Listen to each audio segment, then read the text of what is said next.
Alright, so I wanted to talk a little bit about when I was a little monster. So, um, I was very imaginative, and I didn't realize how introverted I was, and how sometimes that would, is actually part of how, for me, ADHD expresses. Um, so, imagination alone. So I would sit in the backyard and I would look at a water tower in the distance that had a rusty spot. And I would imagine that that was a hollow where there was a dragon's nest, and I was the dragon, and I'd be flying around.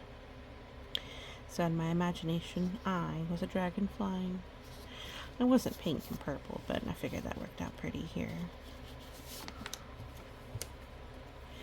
And something I that makes more sense to me now is that I need time to decompress, to be alone.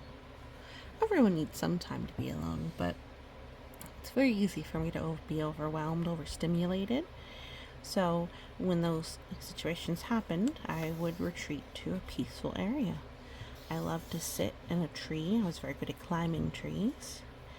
And when I had my first job as a cashier, I would sometimes choose a place very quiet and dark to sit, because it was just so much. There was noise and people and lights. The grocery store is very bright. And I more than once scared someone because they didn't realize I'd be hiding underneath the coat racks.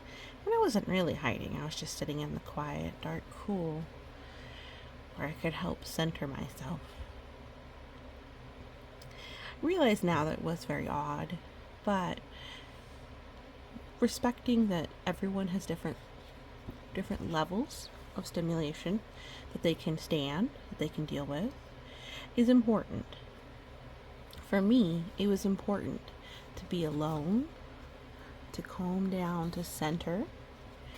And I had some girls who were not my friends, but at the time I thought they were, who would say I was sulking.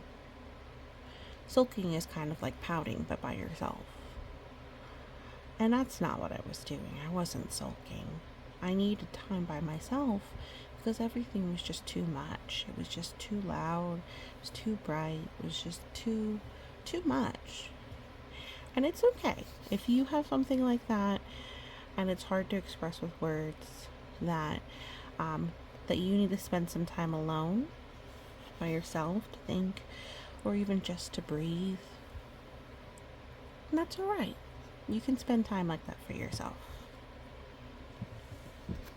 Everyone has their own strengths and their own speed that they go at. So if you need to press the pause and wait and breathe, that's okay. You do that. That's healthy to do that. Now, if you're having trouble getting back up again, maybe ask a trusted adult for help. But taking a little time for yourself is okay. It's normal. And not having the same amount of time that you need for yourself as someone else, also normal. We're all a little different. Alright.